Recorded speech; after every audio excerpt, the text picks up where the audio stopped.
Israeli আগ্রাসনের রক্তচক্ষুকে বুড়ো আঙুল দেখিয়ে মধ্যপ্রাচ্যের ভূ রাজনীতিতে চরম নাটকীয় মোড় নিয়ে এসেছে ইরান।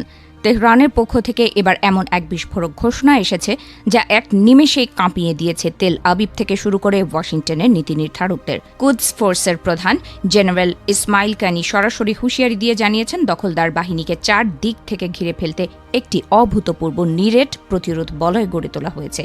এই নতুন রণকৌশল কেবল মুখের কথা নয়, বরং ইসরায়েলের অস্তিত্বের ভিত্তিমূলেই এক মহাসংকট তৈরি করতে যাচ্ছে বলে ধারণা করা হচ্ছে। রণকৌশলের এই নতুন মানচিত্রটি কেবল খাতা কলমেই সীমাবদ্ধ নেই, এটি এখন সরাসরি বাস্তবায়নের পথে। জেনারেল কানি অত্যন্ত সুনির্দিষ্টভাবে জানিয়েছেন যে হরমুজ প্রণালী থেকে শুরু করে বাব আল মান্দেব প্রণালী পর্যন্ত বিস্তৃত এক বিশাল জলসীমাকে এই নতুন প্রতিরোধ বলয়ের আওতায় আনা হয়েছে।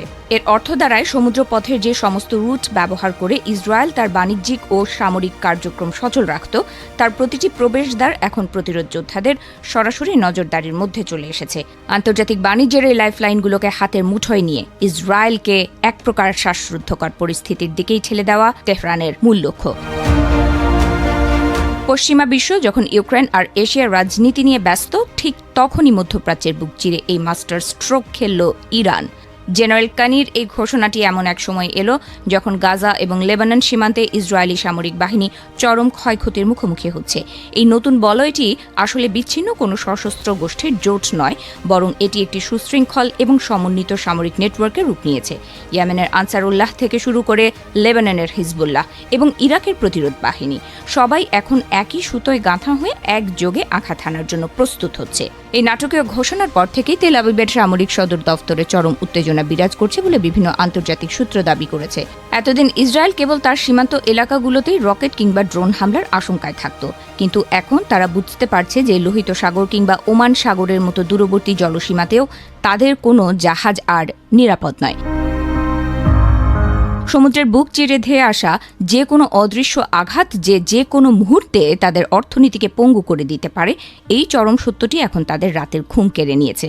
বিশ্লেষকদের মতে ইরান এই প্রতিরোধ বলয়ের মাধ্যমে বিশ্বমঞ্চে নিজের একচ্ছত্র শক্তির জানান দিল। জেনারেল কানি অত্যন্ত দৃঢ়তার সাথে উল্লেখ করেছেন যে ইসরায়েলের যে কোনো ধরনের হঠকারী সিদ্ধান্ত বা আগ্রাসনের জবাব এবার আর শুধু প্রতিরক্ষামূলক হবে না, এবার জবাব আসবে সরাসরি আক্রমণাত্মক উপায়ে, যা ইসরায়েলের পুরো সাপ্লাই চেইনকে অবরুদ্ধ করে ফেলবে। হরমুজ এবং বাব আল মান্দেব এই দুটি কৌশলগত জলপথের নিয়ন্ত্রণ যার হাতে থাকবে, মধ্যপ্রাচ্যের পুরো ভূ রাজনীতিই আসলে তার ইশারায় চলবে। এদিকে এই ঘোষণার পর ওয়াশিংটনের পক্ষ থেকে গভীর উদ্বেগ প্রকাশ করা হয়েছে, কারণ এই দুটি প্রণালী দিয়ে প্রতিদিন কোটি কোটি ব্যারেল জ্বালানি তেল পুরো বিশ্বে সরবরাহ করা হয়।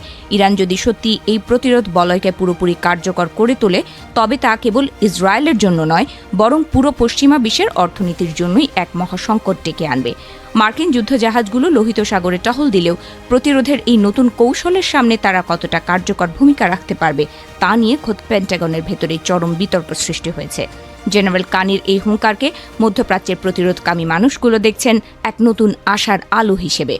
বছরের পর বছর ধরে চলা ইসরায়েলি নির্মমতা আর আগ্রাসনের মুখে এই প্রতিরোধ বলয়টি এখন এক অজেয় ঢাল হিসেবে আবির্ভূত হয়েছে। তেহরানের স্পষ্ট বার্তা, ইসরায়েল যদি মনে করে থাকে তারা নির্বিচারে গণহত্যা চালিয়ে পার পেয়ে যাবে, তবে তারা বোকার স্বর্গে বাস করছে।